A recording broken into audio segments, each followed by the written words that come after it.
Bienvenidos a un nuevo video. Hoy vamos a hablar de la retinopatía diabética.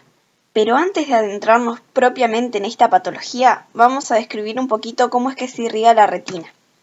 Si recordamos, de la aorta sale en la arteria carótida común y de esta la arteria carótida externa y la arteria carótida interna.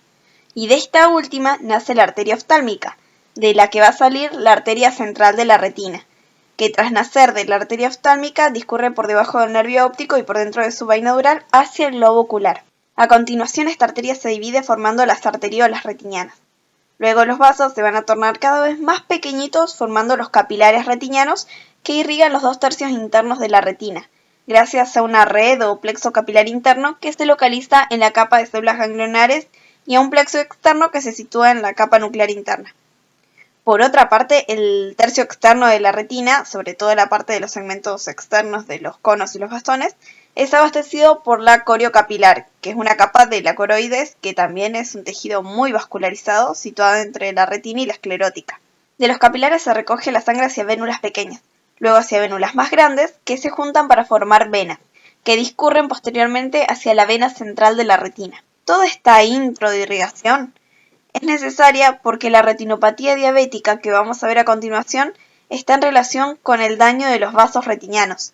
De hecho, la retinopatía diabética es fundamentalmente una microangiopatía en la que los vasos pequeños son especialmente vulnerables al daño por los altos niveles de glucosa. Es probable que también intervenga el efecto directo de la hiperglucemia sobre las células retinianas. Al dañarse el endotelio de los vasos, estos pueden hincharse y permitir la fuga de líquido, además de que los vasitos dañados son más propensos a obstruirse, con lo que se genera isquemia, y para compensar la falta de oxígeno se van a formar neovasos en sitios que no deberían estar. Recordemos que la mácula, por ejemplo, presenta una zona avascular foveal, avascular, justamente para mantener la agudeza visual, y estos neovasos son encima más frágiles y propensos a romperse. En esta angiogenia tiene especial relevancia el factor de crecimiento endotelial vascular como estimulante. Entre los factores de riesgo para el desarrollo de retinopatía diabética encontramos la duración de la diabetes, que es el factor de riesgo más importante, el mal control de la diabetes, en lo que destacamos que se ha demostrado que los diabéticos tipo 1 parecen beneficiarse más de un buen control que los de tipo 2, y que un valor elevado de la hemoglobina glucosilada se asocia también a mayor riesgo de retinopatía proliferativa, que ya vamos a ver más adelante qué es. También tenemos como factor de riesgo el embarazo, que se asocia en ocasiones a una progresión rápida de la retinopatía diabética. Y dentro del embarazo, como factores predictivos de este empeoramiento, tenemos la mayor gravedad de la retinopatía antes del embarazo, un mal control previo de la diabetes y la preeclampsia, entre otros factores. El edema macular diabético suele resolverse espontáneamente tras el embarazo y no necesita tratamiento si aparece al final de la gestación. Otro de los factores de riesgo que tenemos es la hipertensión, que es muy frecuente en pacientes con diabetes tipo 2 y debe controlarse rigurosamente. La nefropatía, si es grave, se asocia a empeoramiento de la retinopatía diabética. Y a la inversa, el tratamiento de la nefropatía, por ejemplo el trasplante renal, puede acompañarse de una mejoría de la retinopatía y de mejor respuesta a la fotocoagulación. Otros factores de riesgo serían la hiperlipidemia, el tabaquismo, la cirugía de cataratas y la anemia, entre otros. Respecto a los signos que podemos encontrar en la progresión de la enfermedad, están los microneurismas, que son evaginaciones, sobre todo saculares, de la pared capilar que pueden formarse por dilatación focal de zonas con ausencia de pericitos, que recordemos que eran células que envolvían a las células endoteliales de los capilares y vénulas, y también pueden formarse por fusión de dos ramas de un asa capilar. La pérdida de pericitos también puede dar lugar a la proliferación de células endoteliales y a la formación de microneurismas celulares. Los microneurismas pueden dejar salir elementos del plasma hacia la retina debido a la alteración de la barrera hematorretiniana o bien trombosarse, y suelen ser el signo más precoz de la retinopatía diabética. Pueden observarse como puntos rojos que a menudo aparecen inicialmente en la zona temporal de la fovea y pueden ser clínicamente indistinguibles de las hemorragias puntiformes. La angiografía fluoresceínica va a permitir diferenciar entre las hemorragias en punto y microneurismas no trombosados. Otro de los hallazgos son las hemorragias retinianas, que también se producen por las lesiones en las paredes vasculares y pueden adoptar distintas formas. por ejemplo en astilla, que generalmente se sitúan en la capa de las fibras nerviosas, hemorragias puntiformes, que se producen a nivel profundo en las capas nucleares interna y externa, y también la capa plexiforme, y las hemorragias en mancha, que se dan en el mismo lugar pero son de mayor tamaño. También podemos encontrar las hemorragias redondas, oscuras más profundas, que representan infartos retinianos hemorrágicos situados en las capas medias de la retina. El número de estas hemorragias es un indicador importante de la posible progresión a retinopatía diabética proliferativa. Otro de los signos que podemos encontrar en el avance de la retinopatía diabética son los exudados, a veces denominados duros, para diferenciarlos de la antigua denominación de los focos blandos algodonosos, que serían los exudados blandos. Y se deben los exudados a edema retiniano localizado crónico. Se forman en la unión de la retina normal y edematosa, y están compuestos por lipoproteínas y macrófagos llenos de lípidos que se localizan principalmente en la capa plexiforme externa. La hiperlipidemia puede incrementar la probabilidad de que se formen exudados, y se observan como lesiones amarillentas, relativamente bien definidas y dispuestas en grupos o anillos en el polo posterior, a menudo alrededor de microaneurismas con extravasación. Con el tiempo tienden a aumentar de número y tamaño y pueden afectar la fobia. Cuando se detiene la extravasación, los exudados se reabsorben espontáneamente durante varios meses, bien a través de los capilares circundantes sanos o por fagocitosis. La extravasación crónica favorece su crecimiento y el depósito de cristales de colesterol. La angiografía fluoresceínica habitualmente va a mostrar hipofluorescencia solo si hay grandes exudados densos, ya que la fluoresceína coroidea de fondo está tapada y suele conservarse la fluoresceína de los capilares retinianos situados por encima de la lesión. También puede presentarse el edema macular diabético, que es una complicación de la diabetes que básicamente consiste en la inflamación y acumulación de líquido en la mácula, ya sea por escape capilar amplio, que da un edema difuso, o por extravasación focal de microaneurismas y segmentos capilares dilatados. La acumulación central de líquido hace que la fobia adopte un aspecto cistoide, el llamado edema macular cistoide, que se detecta fácilmente mediante tomografía de coherencia óptica, y se ve como un patrón petaloide central en la angiografía fluoresceínica.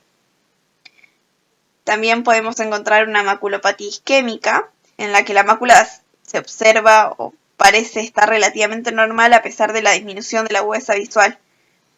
En otros casos puede haber retinopatía diabética preproliferativa. La angiografía fluoresceínica va a mostrar ausencia de la perfusión capilar en la fobia y a menudo otras áreas sin perfusión capilar en el polo posterior y la periferia. También es posible observar edema macular clínicamente significativo, detectable mediante la exploración clínica y se define según una ley, yo no soy muy buena para el inglés, pero sería Early Treatment Diabetic Retinopathy Study, como un engrosamiento retiniano a menos de 500 micrómetros del centro de la mácula, exudados a menos de 500 micrómetros del centro de la mácula asociados a engrosamiento retiniano. Este engrosamiento sí puede estar fuera de los 500 micrómetros. Engrosamiento retiniano de un diámetro papilar, 1500 micrómetros o mayor, que está en parte a menos de un diámetro papilar del centro de la mácula. Otro de los signos que pueden observarse son los focos blancos algodonosos, que están formados por acumulaciones de residuos neuronales dentro de la capa de fibras nerviosas. Son consecuencia de la destrucción isquémica de los axones nerviosos, cuyos extremos dilatados se denominan cuerpos cistoides, y se ven mediante microscopía óptica como estructuras globulares en la capa de fibras. A medida que se resuelven los focos blancos algodonosos, los detritos son eliminados mediante autólisis y fagocitosis. Tenemos también las alteraciones venosas, que estos cambios venosos son propios de la isquemia y consisten en la dilatación y tortuosidad generalizadas. También se forman asas y hay arrosariamientos, que es como estrechamientos y dilataciones focales, y segmentación en forma de salchicha. La extensión del área retiniana con cambios venosos muestra buena correlación con la probabilidad de que aparezca enfermedad proliferativa. Están también las anomalías microvasculares intrarretinianas, que son cortocircuitos que unen directamente arteriolas y vénulas retinianas sin lecho capilar interpuesto, y por eso a menudo se encuentran adyacentes a áreas de acusada hipoperfusión capilar. Se van a observar finas líneas rojas intrarretinianas irregulares que discurren de arteriolas a vénulas sin cruzar los vasos principales. La angiografía fluoresceínica muestra hiperfluorescencia focal asociada a áreas adyacentes de cierre capilar, pero sin extravasación. También pueden presentarse cambios arteriales, como por ejemplo una dilatación sutil de las arteriolas retinianas, que puede ser un indicador precoz de disfunción isquémica. Cuando hay una isquemia significativa, ya aparecen signos como estrechamiento periférico de vasos en hilos de plata y cierre arteriolar, similar al aspecto tardío tras una oclusión de la rama arterial retiniana. La retinopatía proliferativa es la creación de nuevos vasos que se presenta cuando hay ausencia de perfusión de más de un cuarto de la retina. Aunque estos neovasos retinianos pueden surgir en cualquier zona de la retina, generalmente se observan en el polo posterior. A medida que los neovasos aumentan en tamaño, crecen junto a ellos tejido fibroso, inicialmente tenue. Según la localización podemos hablar de neovascularización papilar, que es la presencia de neovasos sobre la cabeza nervio óptico o a menos de un diámetro papilar. También puede haber neovascularización extrapapilar, que son neovasos más alejados de la papila, y también pueden acompañarse de fibrosis si son de larga evolución. Puede haber neovascularización iridiana, también conocida como rubiosis del iris, que constituye un riesgo alto de progresión al glaucoma neovascular. La angiografía fluoresceínica resalta la neovascularización durante las fases precoces del angiograma y muestra hiperfluorescencia irregular progresiva durante las etapas tardías debido a la intensa salida de colorantes del tejido neovascular. La angiografía fluoresceínica puede usarse para confirmar la presencia de neovasos si hay dudas clínicas. Y también nos va a delimitar las áreas de retina isquémica que pueden ser tratadas selectivamente con láser. Bien, ahora que conocemos los distintos signos que pueden presentarse, vamos a ver en qué etapa se presentan. Entonces, según la evolución de la enfermedad, la retinopatía diabética se clasifica en, retinopatía diabética no proliferativa y retinopatía diabética proliferativa. Dentro del primer grande grupo encontramos ausencia de retinopatía diabética no proliferativa muy leve o mínima, que solo va a presentar microneurismas, retinopatía diabética no proliferativa leve, que tiene algunos o todos de los siguientes signos, entre los que estarían microneurismas, hemorragias retinianas, exudados, focos blancos algodonosos, hasta el grado de retinopatía diabética no proliferativa moderada, ausencia de anomalías microvasculares intrarretinianas o arrociamiento venoso significativo. Después está la retinopatía diabética no proliferativa moderada, que puede haber todo lo anterior y se suman hemorragias retinianas graves en 1 a 3 cuadrantes, anomalías microvasculares intrarretinianas leves, y puede ya haber arrociamiento venoso significativo en un solo cuadrante.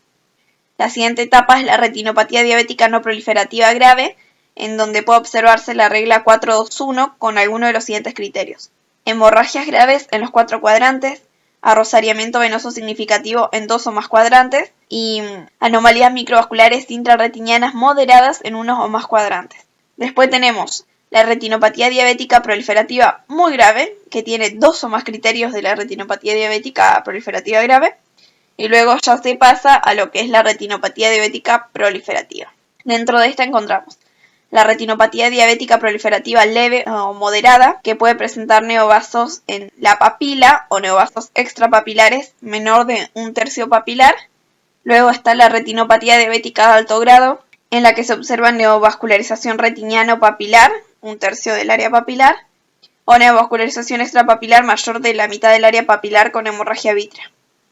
Por último tenemos la oftalmopatía diabética avanzada, en la que se puede observar desprendimiento de retina traccional, hemorragia vítrea significativa persistente y glaucoma neovascular.